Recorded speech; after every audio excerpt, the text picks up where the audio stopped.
So now that our time in Ecuador is coming to a close, was this a good decision for you coming here?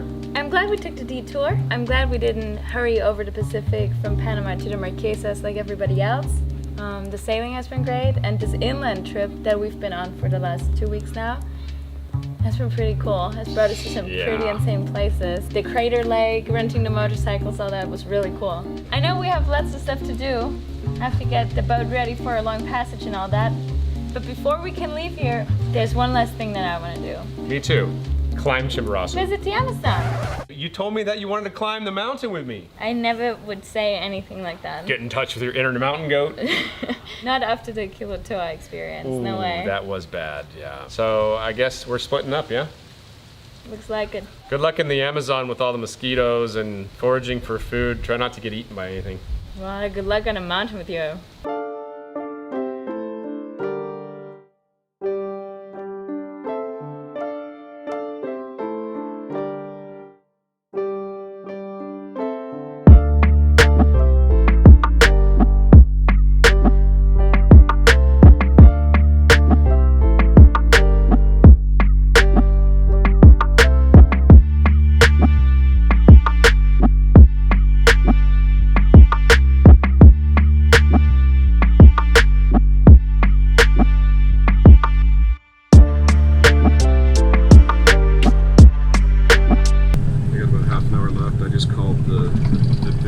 The tour company that I'm working with, and they're going to be there at the terminal to pick me up.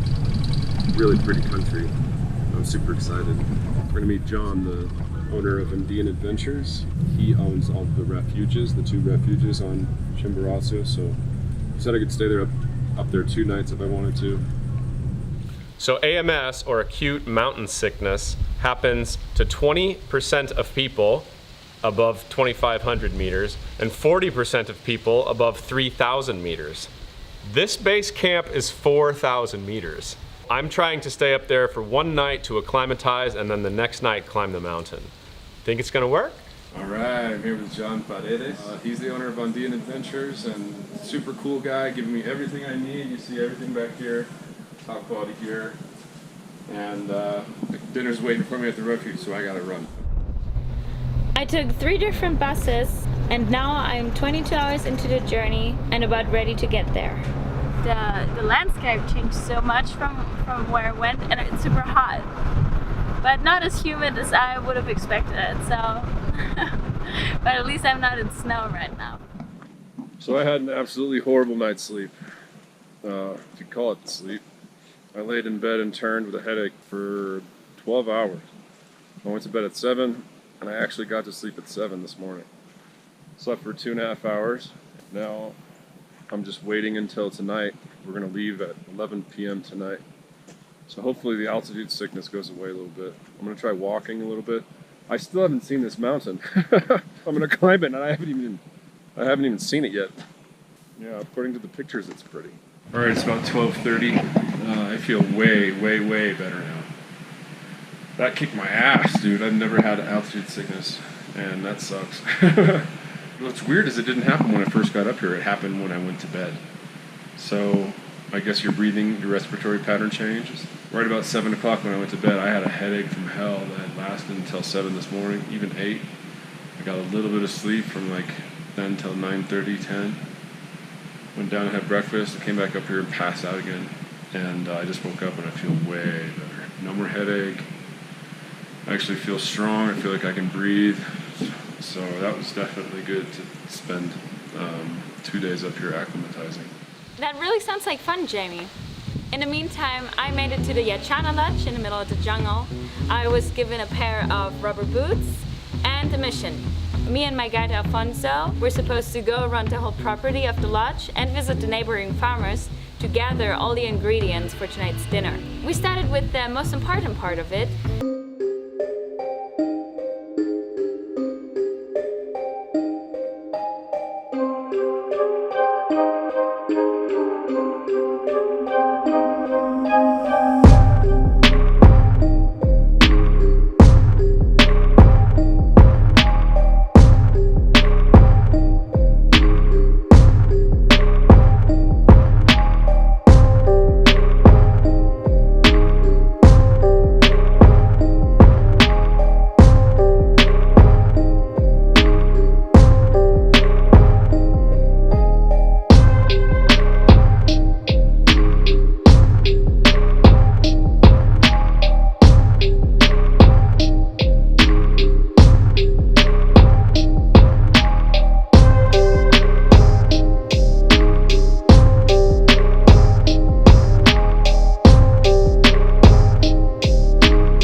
night, so this is the last chance I'm going to get to do a video before it gets dark. It's about 6 o'clock right now, 5 o'clock, and we're going to wake up at 10 to leave at 11. There's a bunch of people going. There's a guide and a guy from Russia, my guide and me, and then another guide and 2 people from Austria. My guide is very knowledgeable and he's been up 100,000 times, so I'm just going to follow him and he'll do the pacing. So he just explained to me the route we're going to take. I'm going to show you guys. This is the refuge. So this is the refuge we're at now. We're going to go up to the other refuge and take a break for 10 minutes. And then we're going to go up here. And we're going to take a break right here, put on crampons. And then we're going to, this is rock climbing right here. We're going to do about 100 feet of rock climbing vertical. And then we're going to get here. And this is where it's going to get into the glacier and really tough. And this is like 45 degrees. He said there was a really steep grade about here. And then this is the first summit. And then you go down, and that's the second summit. This is actually the higher summit. When you get to the top, you have to just check the conditions and see if you're willing to go on. But it's only another 45 minutes or so, or an hour, to get to the other summit. So, wish me luck. So have you guys ever had something that you just felt like you had to do? This was this thing for me. I felt like if I was gonna be in Ecuador, I had to try to climb this mountain. It's real special because the Earth is an oblate spheroid, and this is technically higher than Everest if you measure it from the center of the Earth. So it's the point on the face of the Earth that's closest to space. It's the highest mountain in Ecuador. It's challenging, but a basic climber can do it. And I don't have any climbing experience, so all in all, it was irresistible. First stop, the Whimper Lodge, 5,000 feet. Doing good. Ready to rock. Putting crampons on. As soon as we put the crampons on, things got serious. And at one point I remember sitting down and thinking, I wonder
to the boat. What?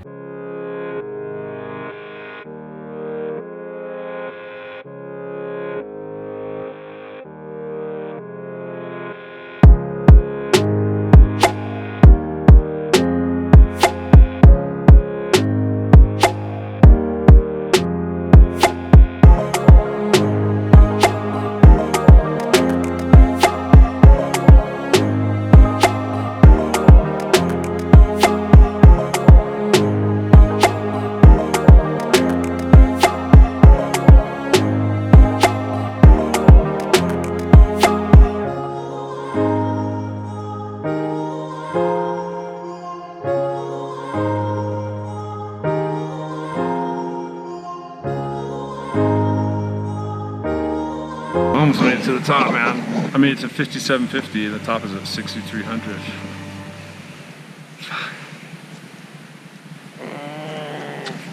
It was a good decision to turn back, though. I'm gonna die up there. There's a little rock climbing part. He had to rappel me down because I couldn't. My balance is a little messed up. Oh, God. Oh, this fucking hurts, man. I'm really hoping that we're able to get down to a level where this isn't happening to me anymore. Oh, my God. It's the worst. It's the worst. Okay. Time to get the crampons off.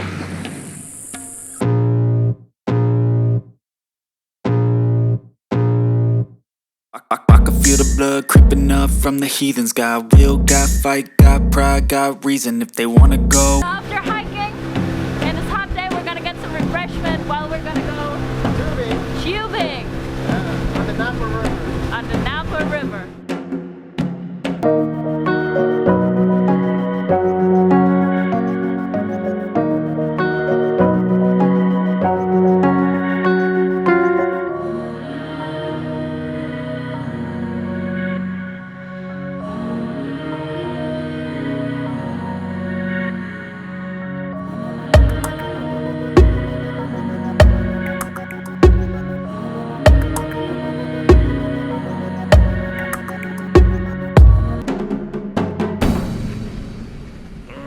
Down. I've never had a headache this bad in my life. Oh, it fucking hurts, man. Oh. I am never gonna go on a mountain again. This altitude thing is not for me. It's pretty here, but man, oh, it's not worth it. I'm a sea level guy. Oh, you don't even know how bad this hurts. I've never had a headache this bad in my life. We're almost down. We climbed from dang near the top. I almost made it, but I was like fighting this altitude sickness and I didn't know it. And I kept like collapsing. And then the guide would be like, let's go back. And I'd say, no, I'm gonna do it. Oh, that was a bad decision. Finally, we turned back after some other people said there was avalanche danger. And I got the worst altitude sickness. I mean, like throwing up, horrible headache. Oh God, it hurts so bad. It still hurts. I gotta just get off this mountain. Get to Riobamba as soon as I can. That's the only way to fix it. Oh, I can't even walk. Every step makes it hurt. Great idea, James. Well, let's climb Chimborazo.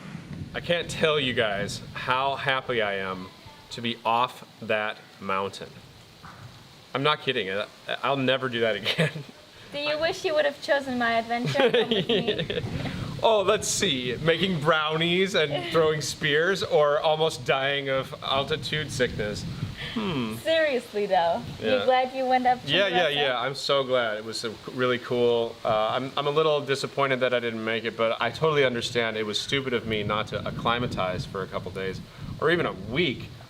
Most of the people that do that say that you have to climb 3 or 4 mountains before Chimborazo because it's so high. I really want to tell you guys that I'm going to try again and I'm going to make it and I'm going to climb that mountain. Not going to happen. I am never going to try that again. I'll stick to what I know best. He had to rappel me down the climbing part because I was so hurting I couldn't even climb. Oh, what is life without a little adventure, right? But overall, yes, I'm happy I did that.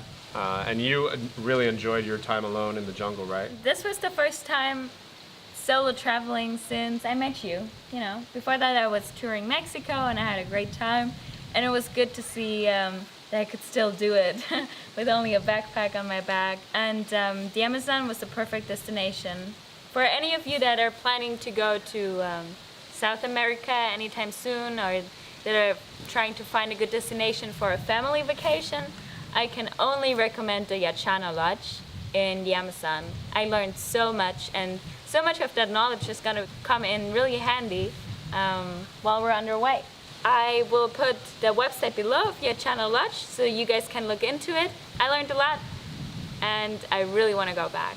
This concludes our Ecuador videos. Some of the great things we got to do here that we didn't show you guys were Kimmy's family came down. So we haven't been vlogging very much in the last 2 weeks because Kim's family's been here. Hey, hallo, schönen guten Tag, schön euch alle zu sehen.